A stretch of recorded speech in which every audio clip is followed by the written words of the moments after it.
Comrade. രചന ഏക. അവതരണം ഷാഹുൽ മലയിൽ. Editing Faisal C M Nooncheri. Office room ലക്ഷ്യമാക്കി നടക്കുമ്പോഴും ഇരുവർക്കുമിടയിലും മൗനം മാത്രമായിരുന്നു. ദൂരെ നിന്ന് തന്നെ കണ്ടു ഓഫീസ് റൂമിന്റെ പുറത്ത് തന്നെ നിൽക്കുന്ന അച്ചായനെയും കാർത്തിയെയും. അവരിരുവരും അവരുടെ അടുത്തേക്ക് ചെന്നു. ഇതെന്താ നിങ്ങൾ മാറിക്കുന്നേ? അപ്പൊ അടിയുണ്ടാക്കാൻ മക്കൾ പോയില്ലേ? പാത്തു അവർ അടിമുടി നോക്കിക്കൊണ്ട് സംശയത്തോടെ ചോദിച്ചു. ഇല്ലടി, ഞങ്ങൾ വന്നപ്പോഴേക്കെല്ലാം കഴിഞ്ഞിരുന്നു. ഞങ്ങൾ കുറച്ച് താമസിച്ചു. കാർത്തി നിരാശയോടെ പറഞ്ഞു. അയ്യോ, കഷ്ടായി പോയി. പാത്തു അവരെ നോക്കി താടിക കയ്യും കൊടുത്ത് പറഞ്ഞു. സാരമില്ല, അവർക്ക് സസ്പെൻഷൻ കിട്ടുവാണെങ്കിൽ ആ പാണ്ഡവാസിനെ രണ്ടെണ്ണം പൊട്ടിച്ച് ഞങ്ങളും സസ്പെൻഷൻ ഒപ്പിച്ചെടുക്കും. അല്ലേടാ എന്താപ്പാ? കാർത്തി അച്ചായനെ നോക്കി വീണ്ടും പറഞ്ഞു. അച്ചായൻ പക്ഷെ കുറച്ച് ഗൗരവത്തിലായിരുന്നു. കാർത്തി പറയുന്ന തമാശയൊന്നും അവൻ ചെവിക്കൊള്ളുന്നില്ല. അകത്ത് എന്ത് നടക്കുന്നു എന്ന ആകാംക്ഷയായിരുന്നു അവന്റെ മുഖത്ത്. അവന്റെ മുഖം കണ്ടതും പാത്തുവിന്റെയും ശിവയുടെയും ടെൻഷൻ ഒന്നുകൂടി വർദ്ധിച്ചു. പേടിക്കാനൊന്നുമില്ല, നിങ്ങൾ ടെൻഷൻ ആവണ്ട. സസ്പെൻഷൻ കിട്ടിയാലും അധികം നീളം പോകുന്നില്ല, അതോർത്ത് വിഷമിക്കേണ്ട. പാത്തുവിന്റെയും ശിവയുടെയും മുഖം കണ്ടതും അച്ചായൻ അവരെ സമാധാനിപ്പിച്ചുകൊണ്ട് പറഞ്ഞു. അപ്പൊ സസ്പെൻഷൻ കിട്ടാൻ സാധ്യതയുണ്ടല്ലേ? പാത്തു ഉള്ളിൽ വന്ന സംശയം അച്ചായനോട് ചോദിച്ചു. ഇത് സസ്പെൻഷൻ കിട്ടാൻ വേണ്ടി കരുതി കൂട്ടി കളിച്ച കളിയാ. ഇതിന് പിന്നിൽ അവരാണോ ആ പാണ്ഡവാസ്? അതെനിക്ക് ഉറപ്പാ. അല്ലാതെ ഇതുവരെ ഇല്ലാത്തൊരു പാർട്ടി വഴക്ക് പെട്ടെന്ന് ഉണ്ടാവില്ല. അച്ചുവിനെ പ്രകോപിപ്പിക്കാൻ വേണ്ടി തന്നെയാ അവന്റെ ചെങ്കുടി അവർ കത്തിച്ച് ചാമ്പലാക്കിയത്. അതൊരു ട്രാപ്പാണെന്നറിയാതെ അച്ചുവും ശ്യാമും നേരെ ചെന്ന് ചാടിക്കൊടുത്തു. കൂട്ടത്തിൽ അരുണുണ്ടായിരുന്നു. അതൊരു പാർട്ടി വഴക്കായി തീരാൻ കുറച്ച് നിമിഷങ്ങൾ മാത്രം മതിയായിരുന്നു. ചെങ്കുടി ചാരമാക്കിയവനുള്ള അമർഷം അച്ചു നന്നായി തീർത്തു. അവനിപ്പോൾ ICUവിലാണെന്നാണ് കേട്ടത്. ഈ അവസ്ഥയിൽ സസ്പെൻഷൻ ഉറപ്പാണ്. അതിനുവേണ്ടി തന്നെയാ പാണ്ഡവാസി കളി കളിച്ചതും. അത് പറയുമ്പോൾ അച്ചായന്റെ മുഖം ദേഷ്യം കൊണ്ട് വലിഞ്ഞു മുറുകുന്നുണ്ടായിരുന്നു. അവരെല്ലാം ഉള്ളിൽ എന്താണ് നടക്കുന്നതെന്നറിയാതെ ആകാംക്ഷയോട് പുറത്തെ ക്ഷമയോടെ കാത്തു നിന്നു. അശ്വിൻ രാഘവ്, നിനക്കൊരു മുന്നറിയിപ്പ് മുമ്പ് തന്നതാ. ഇതിൽ ആക്ഷൻ എടുക്കാതിരിക്കാൻ എനിക്ക് സാധിക്കില്ല. പ്രത്യേകിച്ച് നീ തള്ളിച്ചതച്ച ആ സ്റ്റുഡന്റ് ഇപ്പൊ ICUവിലാ. അവനെ നോക്കി പ്രിൻസി ദേഷ്യത്തോടെ പറഞ്ഞു. അദ്ദേഹത്തിന്റെ റൂമിൽ ഇരു ടീമും രണ്ട് ചേരിയായി നിന്നിട്ടുണ്ട്. രണ്ടു കൂട്ടരുടെയും മുഖത്ത് യാതൊരു കുലുക്കവുമില്ല. പ്രിൻസിപ്പാൾ അവരെ പറയുന്നതിന് മറുത്തൊന്നും പറയാതെ അവർ കേട്ടു നിന്നു. ഷാവുൽ സാറ് രണ്ടു കൂട്ടരോടൊന്നും പറയാൻ തയ്യാറായില്ല. പ്രിൻസിപ്പൾ അശ്വിനും കൂട്ടർക്ക് നേരെ വാക്കുകൾ തൊടുത്തു വിടുന്നുണ്ട്. അയാളുടെ ദേഷ്യം മുഴുവൻ അശ്വിനോടും കൂട്ടുകാരോടും തീർക്കുന്നുണ്ട്. ഒന്നും നിർത്തുന്നുണ്ടോ സാർ? ഇവിടെ തെറ്റ് ഞങ്ങളുടെ ഭാഗത്ത് മാത്രമല്ല. ആ കാര്യം സാറൊന്ന് അന്വേഷിച്ചാൽ തന്നെ മനസ്സിലാവും. യാതൊരു പ്രകോപനവും കൂടാതെയല്ല ഞങ്ങളവരെ മർദ്ദിച്ചത്. ഈ കോളേജിൽ ഇതുവരെ ഇല്ലാത്ത സംഭവങ്ങളാ ഇപ്പൊ ഇവിടെ നടന്നുകൊണ്ടിരിക്കുന്നത്. പാർട്ടി വഴക്ക് പരോക്ഷമായിട്ടുണ്ടായിരുന്നെങ്കിലും പ്രത്യക്ഷമായിട്ടും അക്രമാസക്തമായിട്ട് ഇത് ആദ്യമായിട്ടാ. ഇരു പാർട്ടിക്കാരും തമ്മിൽ ഇതുവരെ ഇങ്ങനെ ഒരു പാർട്ടി പോര് ഈ കോളേജിൽ ഉണ്ടായിട്ടില്ല. ഇത് കരുതി കൂട്ടി കളിച്ച കളിയാണെന്ന് എന്നെപ്പോൾ തന്നെ സാറിനും അറിയാം. ഇതിന്റെ പിന്നിലുള്ള MLAയുടെ മകനായതുകൊണ്ട് തന്നെ അവർക്കെതിരെ യാതൊരു ആക്ഷൻ എടുക്കില്ലെന്ന് എനിക്കറിയാം. പക്ഷേ സാർ ഒരു കാര്യം മനസ്സിലാക്കണം. ഞങ്ങളുടെ പാർട്ടിയുടെ കൊടി കത്തിച്ച ഒരാളെ ഞാൻ ICUവിൽ കയറ്റിയിട്ടുണ്ടെങ്കിൽ ഞങ്ങൾക്കെതിരെ കളിച്ച ഒരാളെ ഈ ആശയം വെറുതെ വിടില്ല. ഈ വഴക്കിന്റെ പേരിൽ ഞങ്ങൾക്ക് സസ്പെൻഷൻ തരാനാണ് സാറിന്റെ ഉദ്ദേശമെങ്കിൽ അതിന്റെ ഭവിഷ്യത്ത് വളരെ രൂക്ഷമായിരിക്കും. ഇതിന്റെ പേരിൽ ഞങ്ങളുടെ പാർട്ടി അടങ്ങിയിരിക്കുന്നത് സാറ് വിചാരിക്കണ്ട. അശ്വിന്റെ വാക്കുകൾ ദൃഢമായിരുന്നു. അവന്റെ ശബ്ദം അവിടെ മുഴങ്ങിക്കൊണ്ടിരുന്നു. അരുണിനും ശ്യാമിനും അവന്റെ വാക്കുകൾ ആശ്വാസമേകി. പ്രിൻസിപ്പൽ അവൻ പറഞ്ഞതിനെതിരെ ശബ്ദിക്കാനാവാതെ പതറിപ്പോയി. സാറിന്റെ വായടഞ്ഞു എന്ന് കണ്ടതും ഷാവുൽ സാർ ആ പ്രശ്നത്തിൽ കയറി ഇടപെട്ടു. ഇപ്പോൾ ഒരു സസ്പെൻഷൻ ഉചിതമല്ലെന്നും അങ്ങനെ ചെയ്താൽ ഇരു പാർട്ടികളും തമ്മിലുള്ള വൈരാഗ്യം കൂടുകയേ ചെയ്യുമെന്നും ഷാവുൽ സാർ പ്രിൻസിപ്പലിനെ പറഞ്ഞ് ബോധ്യപ്പെടുത്തി. അവസാനം ഇരു കൂട്ടരുടെയും വഴക്ക് ആ റൂമിൽ തന്നെ പറഞ്ഞു തീർത്തു. ഒരു താക്കീതോടെ രണ്ടു കൂട്ടരെയും ക്ലാസ്സിലേക്ക് പറഞ്ഞയച്ചു. പുറത്തേക്ക് വന്നവർ കത്തുന്ന കണ്ണുകളോടെ അച്ചായനെയും കാർത്തിയെയും നോക്കി. ഇതൊക്കെ എന്ത് എന്ന മട്ടിൽ അവർ രണ്ടുപേരും അവരെ പുച്ഛത്തോടെ നോക്കി. അവരെ രൂക്ഷമായി നോക്കിക്കൊണ്ട് അവരവിടെ നിന്ന് പോയി. അവർക്ക് പിന്നാലെ തന്നെ അശ്വിനും അരുണും ശ്യാമും പുറത്തേക്ക് വന്നു. അവർ വന്നതും അച്ചായനും കാർത്തി അവിടെ അടുത്തേക്ക് ഓടിച്ചെന്നു. അവരെ നോക്കി അശ്വിനൊന്ന് പുഞ്ചിരിച്ചു. അളിയ, സസ്പെൻഷൻ ഒപ്പിച്ചെടുത്തോ? കാർത്തി ആകാംക്ഷയോട് അശ്വിനോട് ചോദിച്ചു. അങ്ങനെ അവര് പറയുന്ന സസ്പെൻഷൻ വാങ്ങി പോക്കറ്റിലിട്ട് വരാൻ ഇത് അശ്വിൻ രാഘവ. അവരുടെ ഓലപ്പാമ്പുണ്ടെന്ന് ഞാൻ പേടിക്കില്ല, അശ്വിൻ പറഞ്ഞു. അപ്പോഴേക്ക് ഇക്കായെന്ന് വിളിച്ച് പാത്തുവാരുടെ അടുത്തേക്ക് എത്തിയിരുന്നു. ശിവ മാറി നിന്ന് അശ്വിന്റെ മുഖത്ത് വിരിയുന്ന ഓരോ ഭാവങ്ങളും ശ്രദ്ധിക്കുകയായിരുന്നു. പാത്തുവിനെ കണ്ടതും അശ്വിൻ അവൾ അടുത്തേക്ക് വിളിച്ച് ഒന്നുമില്ലെന്ന് കണ്ണുകളടച്ച് കാണിച്ചു കൊടുത്തു. അവൾ അടുത്തേക്ക് വന്നു അരുണിന്റെ മുഖത്ത് പല ഭാവങ്ങളും മിന്നിമറഞ്ഞു. അവന്റെ ഭാവം കണ്ടാ തോന്നും അവിടെ അടിയുണ്ടാക്കിയത് അവിടെ സസ്പെൻഷൻ ഒഴിവാക്കിപ്പിച്ച അവനാണെന്ന്. പാത്തു പക്ഷേ ആ ഭാഗത്തേക്ക് നോക്കാനേ പോയില്ല. കൂട്ടത്തിൽ കൂടാതെ ഒഴിഞ്ഞു മാറിക്കുന്ന ശിവയെ കാർത്തി ചെന്ന് തോളിലൂടെ കൈയിട്ട് അവരുടെ അടുത്തേക്ക് കൊണ്ടുപോയി. അവളുടെ നോട്ടം മുഴുവൻ അശ്വിനിലാണെങ്കിലും അശ്വിൻ അറിയാതെ പോലും ഒരു നോട്ടം അവളുടെ നേർക്കുണ്ടായില്ല. അവരവിടെ നിന്ന് പോകാൻ തുടങ്ങുമ്പോഴാണ് ഷാഹുൽ സാർ അശ്വിനെ വിളിച്ചുകൊണ്ട് അവർക്കിടയിലേക്ക് വന്ന് പാത്തുവിനെ ഒന്ന് നോക്കുപോലും ചെയ്യാതെ സാർ അശ്വിനെ വിളിച്ചുകൊണ്ട് കുറച്ച് ഒഴിഞ്ഞു മാറി സംസാരിച്ചു. ഞങ്ങൾ വന്നോളാന്ന് പറഞ്ഞ് അച്ചായൻ ശിവയെയും പാത്തുവിനെയും ക്ലാസ്സിലേക്ക് പറഞ്ഞയച്ചു. പാത്തു ക്ലാസ്സിലേക്ക് പോകുന്നതിനിടയിൽ സാറിനെ ഇടയ്ക്കിടയ്ക്ക് തിരിഞ്ഞു നോക്കുന്നുണ്ടെങ്കിലും സാറിന്റെ ഭാഗത്തുനിന്നും പ്രതീക്ഷയുള്ളൊരു നോട്ടം പോലും ഉണ്ടായില്ല. അത് അവളിൽ ചെറിയ വിഷമമൊക്കെ ഉണ്ടാക്കുന്നുണ്ട്. അത് മനസ്സിലാക്കിയിട്ടെന്ന് വേണം ശിവ അവളെ ചേർത്ത് പിടിച്ച് ക്ലാസ്സിലേക്ക് നടന്നു. വഴിയിൽ വെച്ച് താൻ തലേ ദിവസം എടുത്ത ലൈബ്രറി ബുക്സ് ലൈബ്രറിയിൽ ഏൽപ്പിച്ചിട്ട് വരാമെന്നും പാത്തുവിനോട് ക്ലാസ്സിലേക്ക് പോവാനും പറഞ്ഞ് ശിവ ലൈബ്രറിയിലേക്ക് നടന്നു.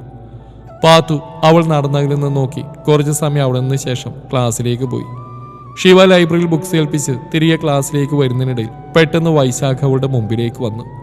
പ്രതീക്ഷിക്കാതെ അവനെ കണ്ടതും അവൾ 2 ചുവട് പുറകോട്ട് വെച്ചു. എവിടെയാണ് നിന്റെ മറ്റവൻ സഖാവ് അശ്വിൻ രാഘവ്? അവൻ അവളെ നോക്കി പരിഹാസത്തോടെ ചോദിച്ചു. അവളൊന്നും മിണ്ടാതെ അവനെ കൂർപ്പിച്ച് നോക്കി. അവന്റെ ധൈര്യത്തിലായിരിക്കും. മോൾ കുറച്ച് അഹങ്കാരം കൂടിയിട്ടുണ്ട്. സാരമില്ല, അത് വഴിയെ കുറച്ചോളാം. നിന്നെ ഞാൻ ഒരിക്കലും വെറുതെ വിടില്ല. ഈ വൈശാഖിന്റെ ദേഹത്ത് ഒരു പെണ്ണിന്റെ കൈ വീണിട്ടുണ്ടെങ്കിൽ അവളെ മുച്ചൂടെ നശിപ്പിച്ചിട്ട് ഈ വൈശാഖ് അടങ്ങും. ഇനി നിന്നെ രക്ഷിക്കാൻ ഒരു സഖാവും വരില്ല. അവനെ പുറത്താക്കാൻ ഞങ്ങൾ കളിച്ച കളി തന്നെയാണ് ഇത്. ഇപ്പൊ പ്രിൻസിപ്പൾ നൽകിയ സസ്പെൻഷൻ വായിച്ച അവൻ സ്ഥലം വിട്ടിട്ടുണ്ടാവും. ഇനിയുള്ള നിന്റെ കാര്യം. നീ നാണം കെട്ട് തല താഴ്ത്തി ഇവിടുന്ന് പോവും. നോക്കിക്കോ. വൈശാഖ് ജ്വലിക്കുന്ന കണ്ണുകളോടെ അവൾ നോക്കി. ആഹാ, അങ്ങനെ ആരെങ്കിലും തരുന്ന സസ്പെൻഷൻ വാങ്ങി വീട്ടിലേക്ക് വിടാൻ എന്റെ പേര് വൈശാഖ് എന്നല്ല. ഒരു പുഞ്ചിരിയോട് അശ്വിൻ അതും പറഞ്ഞു അവരുടെ അടുത്തേക്ക് വന്നു. എനിക്ക് അപ്പോഴേ അറിയായിരുന്നു ഈ നാറിയ കളിക്ക് പിന്നിൽ നീയും നിന്റെ വാലുകളുമാണെന്ന്. പക്ഷേ നീ ഒരു കാര്യം മറന്നു. കളിക്കുന്ന ഈ അശ്വിൻ രാഘവിനോടാ. എന്നോട് കളിച്ച കളി പഠിപ്പിക്കും ഞാൻ. അത് നിനക്കിതുവരെ മനസ്സിലായില്ലേ മോനെ വൈശാഖ? അശ്വിൻ വൈശാഖിന്റെ തോളിലൂടെ കൈയിട്ട് പറഞ്ഞു. പിന്നെ ഈ തവണ നീ കളിച്ച ഇവൾക്ക് വേണ്ടിയാണെന്ന് മനസ്സിലാക്കാൻ ഞാൻ അല്പം വൈകിപ്പോയി. അവനെ നോക്കിയ ശേഷം അശ്വിൻ വീണ്ടും തുടർന്നു. ഇനി ഒരു കാര്യം ഞാൻ നിന്റെ അറിവിലേക്ക് പറയുക. ഇവളെ നേർക്ക് നിന്റെ ഒരു ചെറുവിരൽ ഉയർന്നു എന്ന് പറഞ്ഞാൽ പോലും നിന്നെ ഞാൻ വെറുതെ വിടില്ല. പറയുന്ന അശ്വിൻ രാഘവ, ഞാനൊന്നും വെറുതെ പറയില്ലെന്ന് എനിക്കറിയാം. ഇവളോടുള്ള നിന്റെ ശത്രുത അവസാനിപ്പിക്കുന്ന നല്ലത്. അതല്ല, കളിക്കാനാണ് നീ തീരുമാനിച്ചിരിക്കുന്നതെങ്കിൽ നീ കളിക്കുക. ഇവളുടെ ദേഹത്ത് ഒരു തരി മണ്ണ് പോലും വീഴ്ത്താൻ ഞാൻ സമ്മതിക്കില്ല. ഓർത്തോ? അശ്വിൻ അതും പറഞ്ഞ് ശിവയുടെ വലത് കൈയിൽ അവന്റെ ബലിഷ്ഠമായ കൈകൊണ്ട് പിടിച്ച് അവളെയും കൊണ്ട് മുമ്പോട്ട് നടന്നൊന്നും വിശ്വസിക്കാനാവാതെ ശിവ അത്ഭുതത്തോടെയും സന്തോഷത്തോടെയും അശ്വിന്റെ മുഖത്തേക്ക് തന്നെ കണ്ണിമ വെട്ടാതെ നോക്കിക്കൊണ്ട് നടന്നു. കുറച്ച് മുമ്പോട്ടെത്തിയതും അവൻ ദേഷ്യത്തോടെ അവളിലെ പിടിവിട്ടു. നീയൊന്ന് എത്ര പറഞ്ഞാലും നന്നാവില്ല. എനിക്കൊന്നും വയ്യ നിന്റെ സംരക്ഷണം ഏറ്റെടുക്കാൻ. വേണമെങ്കിൽ സ്വയം രക്ഷ നോക്കിക്കോ. അവന്റെ ലക്ഷ്യം നീയാ. എന്നും സംരക്ഷിക്കാൻ ഞാൻ കൂടെ കാണും നീ വിചാരിക്കണ്ട. പറഞ്ഞത് മനസ്സിലായെങ്കിൽ പ്രവർത്തിച്ച് കാണിക്കേ. അവൻ ദേഷ്യത്തോടെ അവൾ നോക്കി പറഞ്ഞു. അവളൊന്നും മിണ്ടാതെ തലാഴത്തിൽ കണ്ടിട്ട് അവന് ദേഷ്യം വീണ്ടും കൂടി. നിന്നെ ഒന്നും പറഞ്ഞിട്ടൊരു കാര്യമില്ലടി. തോന്നി പോലെ നീ ജീവിക്കേ എന്ന് പറഞ്ഞ് അശ്വിൻ അവിടെ നിന്ന് പോയി. ഒരു ചെറു ചിരിയോടെ അവൻ പോകുന്നത് നോക്കി അവൾ അവിടെ തന്നെ നിന്നു. ഇതെല്ലാം കണ്ട് സംശയത്തോടെ പാത്തു അരികിലേക്ക് വന്നു. എന്തപ്പോഴും ഉണ്ടായേ? എന്തിനാ ഇക്കതിനെ വഴക്ക് പറഞ്ഞേ? അവൾ സംശയത്തോടെ ചോദിച്ചു. ശിവ ഉണ്ടായ സംഭവമെല്ലാം പാത്തുവിനോട് വിവരിച്ചപ്പോൾ അവളുടെ മുഖത്ത് ദേഷ്യം പ്രകടമായി. ഇക്ക നിന്നെ വഴക്ക് പറഞ്ഞാലും ഒരു തെറ്റൂല. എത്ര കിട്ടിയാലും പറഞ്ഞാലും നീ ഒന്നും പഠിക്കില്ല. അവൾ ദേഷ്യത്തോടെ പറഞ്ഞു. പഠിച്ചല്ലോ. ശിവ അശ്വിനിൽ നിന്ന് ഒരുപാട് പഠിച്ചു. ഇന്നെനിക്ക് എന്തെങ്കിലും മാറ്റം വന്നിട്ടുണ്ടെങ്കിൽ അത് അശ്വിൻ്റെ കഴിവ് തന്നെയാണ്. അവൾ പാത്തുവിനോട് പറഞ്ഞു. എന്തു മാറ്റം? എനിക്കൊരു മാറ്റം നിങ്ങൾ ഇതുവരെ തോന്നിയിട്ടില്ല. പാത്തു ചെറിയൊരു നീരസത്തോടെ പറഞ്ഞു. ഉണ്ടായിട്ടുണ്ട്. ഇന്നലെ ഞാൻ സ്വയം മനസ്സിലാക്കിയതാ എന്ന് പറഞ്ഞ് ശിവ നടന്ന സംഭവം മുഴുവൻ അവളോട് പറഞ്ഞു. അത് കേട്ടതും പാത്തു ആകെ ദേഷ്യപ്പെട്ടു. അവന്റെ മുഖം നോക്കി അടിക്കലേ വേണ്ടത്, വെട്ടുകത്തിയെടുത്ത് ഒറ്റ വിട്ടുപിടിക്കാൻ വേണ്ടത്. അമ്മയും പെങ്ങളെ തിരിച്ചറിയാൻ പറ്റാത്ത നാറി എന്നും പറഞ്ഞ് പാത്തു ഉറഞ്ഞു തുള്ളി. ഒരുപാട് കഷ്ടപ്പെട്ടാണ് ശിവ അവളെ സമാധാനിപ്പിച്ചത്. നടന്ന സംഭവങ്ങളൊന്നും ആരും അറിയരുതെന്ന് ശിവ അവളെ പ്രത്യേകം ഓർമ്മിപ്പിച്ചു. ബെല്ലടിക്കുന്നതിന് മുമ്പ് തന്നെ രണ്ടുപേരും ക്ലാസ്സിലേക്ക് കയറി. വൈകിട്ട് വീട്ടിലേക്ക് പോകുന്ന ബസ്സിൽ നല്ല തിരക്കുണ്ടായിരുന്നു. കവലയിൽ ബസ് ഇറങ്ങിയതും അവൾക്ക് കൂട്ടിരുന്ന പോലെ മഴയും എത്തി. കോരിച്ചൊരിയുന്ന മഴയിൽ വീട്ടിലേക്ക് ചെന്ന് കയറുമ്പോൾ നന്നേ നനഞ്ഞിരുന്നു. പതിവ് പോലെ വീട്ടിലെത്തി മുത്തശ്ശിയോട് അച്ഛനോടും കുറുമ്പ് കാട്ടി അവൾ ഓടി നടന്നു. രാത്രി ഏറെ വൈകിയാണ് ഉറങ്ങാൻ കിടന്ന്. പുലർച്ചെ നേരത്തെ എഴുന്നേറ്റ് പൂജാമുറിയിൽ വിളക്ക് വെച്ച് മുത്തശ്ശിയോടൊപ്പം പ്രാതൽ കാലാക്കുന്ന തിരക്കിലായിരുന്നു ശിവ. ശിവൻ എഴുന്നേറ്റ് മുൻവശത്തുള്ള വാതിൽ തുറന്ന് പുറത്തേക്ക് നോക്കിയതും മുറ്റത്ത് നിൽക്കുന്ന അതിഥികളെ കണ്ട് ഞെട്ടി. മോളെ! അയാൾ മകളെ നീട്ടി വിളിച്ചു. അച്ഛന്റെ വിളി കേട്ട് ധൃതിപ്പെട്ടു വന്ന ശിവ മുറ്റത്ത് നിൽക്കുന്ന ആളുകളെ കണ്ട് സംശയത്തോടെ അത്ഭുതത്തോടെയും നോക്കി. മുറ്റത്ത് ഓപ്പോളും മനുവേട്ടനും നിൽക്കുന്നുണ്ട്. ഈ കൊച്ചു വെളുപ്പാങ്കാലത്ത് അവരെ മുറ്റത്ത് കണ്ടതിലേറെ അവൾ അത്ഭുതപ്പെടുത്തിയത് അവരുടെ അവസ്ഥയായിരുന്നു. മനുവേട്ടൻ്റെ ഒരു കൈ പ്ലാസ്റ്റർ ഇട്ടിട്ടുണ്ട്. നെറ്റിയിൽ ഒരു വലിയ കെട്ടുമുണ്ട്. മുഖത്തും ശരീരത്തിലും അങ്ങിങ്ങായി അടികിട്ടിയതിൻ്റെ പാടുണ്ട്. ഓപ്പോളുടെ മുഖത്ത് ആരുടെ കൈവിരലുകൾ ചിത്രം വരച്ചിട്ടുണ്ട്. ചുണ്ട് പൊട്ടിയിട്ടുമുണ്ട്. ലക്ഷണം കണ്ടിട്ട് ആരോ രണ്ടാളെയും നന്നായി പെരുമാറിയിട്ടുണ്ട്. ശിവയും അച്ഛനും ഒന്നും മനസ്സിലാവാതെ പരസ്പരം മുഖത്തേക്ക് നോക്കി. അപ്പോഴേക്കും മനു ഓടി വന്ന് ശിവയുടെ കാലിൽ വീണിരുന്നു. പെട്ടെന്നുള്ള അവൻ്റെ ഈ പ്രവൃത്തി ശിവ ഒന്ന് ഞെട്ടി പുറകോട്ട് മാറി. എന്താ മനുവേട്ടാ ഇത്? എന്തീ കാണിക്കുന്നേ? അവൾ അവൻ്റെ പ്രവൃത്തി കണ്ട് ചോദിച്ചു. പാറു എന്നോട് ക്ഷമിക്കണം. പെങ്ങളെപ്പോലെ കാണേണ്ട നിന്നെ ഞാൻ കാമക്കണ്ണയോടെ നോക്കി. പൊറുക്കാൻ പറ്റാത്ത തെറ്റാ ഞാൻ ചെയ്തു. അവനവിടെ കിടന്നുകൊണ്ട് തന്നെ പറഞ്ഞു. അവൻ്റെ ക്ഷമാപണം അവളിൽ ഒരേ സമയം സങ്കടവും സന്തോഷവും ഉണ്ടാക്കി. ഏട്ടന് തെറ്റു മനസ്സിലായതിൽ സന്തോഷവും തന്നെക്കാൾ ഒത്തിരി മുതിർന്ന ഏട്ടൻ തൻ്റെ കാൽവീണിൽ സങ്കടവും തോന്നി. എന്താ ഏട്ടാ ഇത്? അതൊന്നും ഏട്ടൻ മനഃപൂർവ്വം ചെയ്തല്ല. ഏട്ടൻ്റെ ഉള്ളിലെ മദ്യം ഏട്ടനെ കൊണ്ട് അങ്ങനെയൊക്കെ ചെയ്യിപ്പിച്ച്. എന്തായാലും ഏട്ടന് തെറ്റ് മനസ്സിലായല്ലോ, അത് മതി. അവൾ അവനെ നോക്കി പറഞ്ഞു. നീ ക്ഷമിച്ചു എന്ന് പറയാതെ ഞാൻ ഇവിടുന്ന് എണീക്കില്ല. മനു വീണ്ടും പറഞ്ഞപ്പോൾ ഏട്ടൻ എന്നോട് ക്ഷമ ചോദിച്ചപ്പോൾ തന്നെ എൻ്റെ ഉള്ളിൽ ഏട്ടനുള്ള എല്ലാ ദേഷ്യവും പോയി എന്ന് പറഞ്ഞ് ശിവ അവനെ പിടിച്ചെഴുന്നേൽപ്പിച്ചു. അവളെ നോക്കിയൊന്ന് പുഞ്ചിരിച്ച ശേഷം മനു നേരെ പോയത് ശിവന്റെ അരികിലേക്കാണ്. മാമനെൻ്റെ മുഖത്തൊന്ന് അടിക്കണം, അവൻ ശിവനെ നോക്കി പറഞ്ഞു. അവൻ്റെ പ്രവൃത്തിയാണ്ട് ശിവൻ അവനെയും തൻ്റെ പെങ്ങളെയും മാറി മാറി നോക്കി. മാമ ദയവ് ചെയ്ത് ഞാൻ പറയുന്നത് കേൾക്ക്, എന്നൊന്ന് അടിക്ക് പ്ലീസ്, അവൻ ദയനീയമായി പറഞ്ഞു.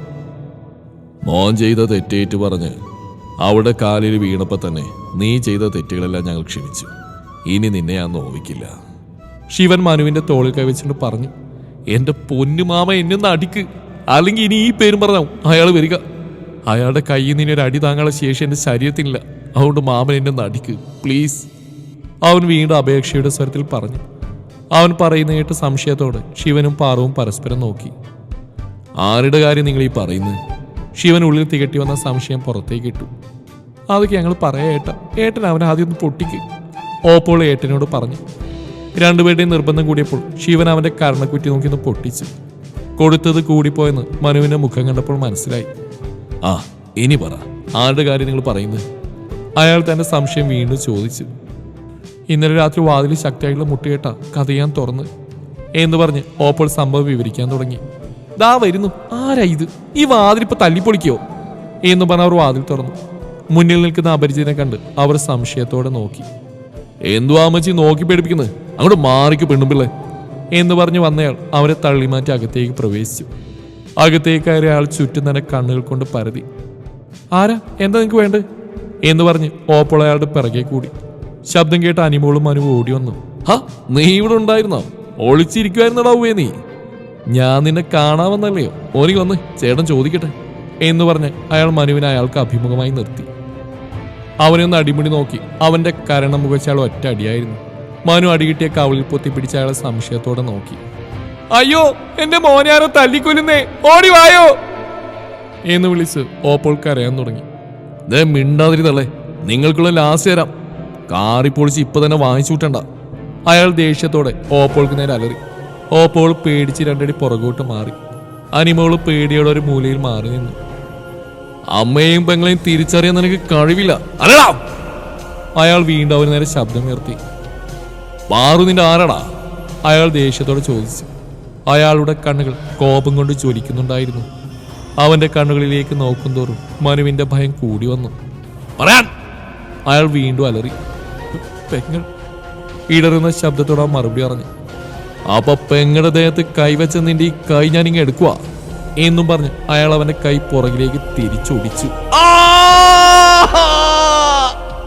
അതുകൊണ്ടൊന്നും ദേഷ്യം നിൽക്കാതെ അയാൾ മനുവിന്റെ നെറ്റിപിടി ചുമരിൽ കുത്തി. അവനെ നെറ്റിപിടി ചോരൊഴുകാൻ തുടങ്ങി. ഇതൊക്കെ കണ്ട അനിമോളും ഒപ്പോഴും പേടിച്ചു നിന്നു. അയാൾ അവന്റെ ദേഹത്ത് വേദനിപ്പിക്കാൻ കഴിയുന്ന എല്ലാ അവയവവും വേദനിപ്പിച്ചു. മനു അയാൾക്ക് മുമ്പിൽ ചെറുത്ത് നിൽക്കാൻ ശ്രമിച്ചെങ്കിലും അയാളുടെ കരുത്തിനു മുമ്പിൽ അവൻ തോറ്റുപോയി. അയാളുടെ ദേഷ്യം തീരുന്നവരെ അയാൾ മനുവിനെ അടിച്ചു. എല്ലാം കഴിഞ്ഞ് മനു അവശതയോടെ തറയിലേക്കിരുന്നു. മേലാൽ നിന്റെ ഒരു നോട്ടം പോലെ എന്റെ പെണ്ണിനെ നേർക്കുണ്ടാവരുത്. നാളെ നേരം വെളുക്കുമ്പോൾ പോയി അവിടെ കാല് പിടിച്ച് മാപ്പ് പറഞ്ഞേക്കണം. അവിടെ അച്ഛൻ്റെ കയ്യിൽ നിന്ന് ഒരടിയും വാങ്ങണം. ഇല്ലെങ്കിൽ ഞാനൊരു വരവ് കൂടി വരും, നിങ്ങൾ താങ്ങില്ല. അയാൾ ദേഷ്യത്തോടെ പറഞ്ഞു. തന്നെ പേടിയോടെ നോക്കുന്ന അനിമോൾക്ക് കണ്ണുകളിറക്കി ചുമൽ കൂച്ചി കാണിച്ചു കൊടുത്തു. പുറത്തേക്കിറങ്ങിയ അയാൾ വീണ്ടും വന്ന് ഓപ്പോടെ കരണം നോക്കി ഒന്ന് പൊട്ടിച്ചു. സോറി ആൻറ്റി, ഇതെന്റെ പെണ്ണിനെ ഇനി വാക്കുകൾ കൊണ്ട് നോവിക്കാതിരിക്കാനാ. അപ്പോ പറഞ്ഞൊന്നും മറക്കണ്ട. മനുവിനെ വീണ്ടും ഓർമ്മപ്പെടുത്തി അയാൾ അവിടുന്ന് പോയി. ഓപ്പോൾ പറയുന്ന കാര്യങ്ങൾ കേട്ട് വിശ്വാസം വരാതെ ശിവ അച്ഛനെ നോക്കി. അയാളും ആകെ ഷോക്കായി നിൽക്കുകയാണ്. വാ മോനെ, നമുക്ക് പോവാം എന്ന് പറഞ്ഞ് ഓപ്പോൾ മനുവിനെയും കൊണ്ട് ഇറങ്ങി. മുറ്റത്തെത്തിയ ശേഷം അവരും തിരിഞ്ഞു നോക്കി. ഏട്ടാ, ഇവളെ സൂക്ഷിച്ചോ, പിന്നെ ചീത്ത പേര് കളിപ്പിച്ചിട്ട് പറഞ്ഞിട്ട് കാര്യം ഉണ്ടാവില്ല. അവരവളെ നോക്കി പറഞ്ഞ് തിരിഞ്ഞു നടന്നു. സുമിത്ര ഒന്ന് അവിടെ നിന്നേ. പോവാൻ തുടങ്ങി അവരെ ശിവൻ പിൻവിളി വിളിച്ച് അവരുടെ അടുത്തേക്ക് ചെന്നു. എന്താ ഏട്ടാ എന്നും ചോദിച്ച് അവൾ ഏട്ടൻ്റെ അരികിലെത്തിയതും അവരുടെ മുഖമടച്ച് ശിവനൊന്ന് കൊടുത്തു. ഇതെന്റെ മോളെ ഇനി ഒരിക്കലും വാക്കുകൾ കൊണ്ട് വേദനിപ്പിക്കാതിരിക്കാനാ. എന്റെ മോളെ എനിക്കറിയാം, നീ നിന്റെ മോനെ സൂക്ഷിച്ചോ. ശിവൻ ദേഷ്യത്തോടെ അതും പറഞ്ഞ് തിരിഞ്ഞു പോലും നോക്കാതെ അകത്തേക്ക് പോയി. ശിവയും അച്ഛന് പുറകെ പോയി. അച്ഛാ, അവൾ അച്ഛൻ്റെ അരികിൽ ചെന്ന് വിളിച്ചു. എനിക്കത് ആരാന്ന് അറിയില്ല അച്ഛാ, സത്യം. അവൾ അച്ഛനെ നോക്കി ദയനീയമായി പറഞ്ഞു. മോള് വിഷമിക്കണ്ട, മോളെ അച്ഛന് വിശ്വാസ, അതോർത്ത് നീ ഉരുകണ്ട. ശിവൻ മകളെ ചേർത്ത് പിടിച്ച് പറഞ്ഞു. അതാരായിരിക്കുമെന്ന് ഒരു ഊഹം അവൾ കിട്ടിയില്ല. കോളേജ് എത്തുന്നവരെ അവൾ അത് ആലോചിച്ചുകൊണ്ടിരുന്നു. ക്ലാസ്സിലെത്തിയത് അവൾ പാത്തുവിനെ അന്വേഷിച്ചു. പുറത്ത് ക്ലാസ്സിലെ കുട്ടികളുമായി സംസാരിച്ചുകൊണ്ടിരുന്ന അവൾ ശിവയെ കണ്ടത് ഓടി വന്നു. ഞാനിന്നലെ മനുവേട്ടൻ്റെ കാര്യം പറഞ്ഞ് നീ വേറെ ആരെങ്കിലും പറഞ്ഞോ ശിവ? ഇല്ലല്ലോ. പാത്തു അവളെ നോക്കി പറഞ്ഞു. എന്തുപറ്റി? പാത്തു അവളെ നോക്കി വീണ്ടും ചോദിച്ചു. ഏയ് ഒന്നുമില്ല. ശിവ അവളോട് അങ്ങനെ പറഞ്ഞു ഒഴിഞ്ഞു. ആരായിരിക്കും അത്? താൻ അറിയാതെ ആരും എന്നെ പിന്തുടരുന്നുണ്ട്, തീർച്ച, അവൾ മനസ്സിൽ ഉറപ്പിച്ചു. അപ്പോഴേക്കും ഷാവുൽ സാറ് ക്ലാസ്സിലേക്ക് വന്നു. സാറിൻ്റെ ക്ലാസ്സും പാത്തുവിൻ്റെ കത്തിയും തകർത്ത് നടന്നുകൊണ്ടിരിക്കുകയാണ്. അവിടേക്കാണ് പ്രിൻസിപ്പാൾ വന്ന്. അയാളെ കണ്ടതും എല്ലാവരും എഴുന്നേറ്റ് നിന്നു. എല്ലാവരോടും ഇരിക്കാൻ പറഞ്ഞു. അയാൾ ഷാവുൽ സാറിന് നേരെ തിരിഞ്ഞു. ഒരു ന്യൂ അഡ്മിഷൻ ഉണ്ട്, ക്ലാസ് കാണിക്കാൻ ഞാൻ തന്നെ വന്നതാ, അയാൾ പറഞ്ഞു. ആരാടി പ്രിൻസി എന്നെ ആനയിച്ചുകൊണ്ടിരുന്ന കക്ഷി? പാത്തു ശിവയുടെ കാതിൽ പതുക്കെ ചോദിച്ചു. പ്രിൻസിയുടെ നോട്ടം വാതിലിനടുത്തേക്ക് നീങ്ങി. അവിടെ കണ്ട ആളെ നോക്കി ക്ലാസ്സിലെ ബോയ്സ് എല്ലാം വാ പൊളിച്ച് നിന്നു. തുടരും ഈ കഥയുടെ ബാക്കി ഭാഗം നാളെ ഇതേ സമയം.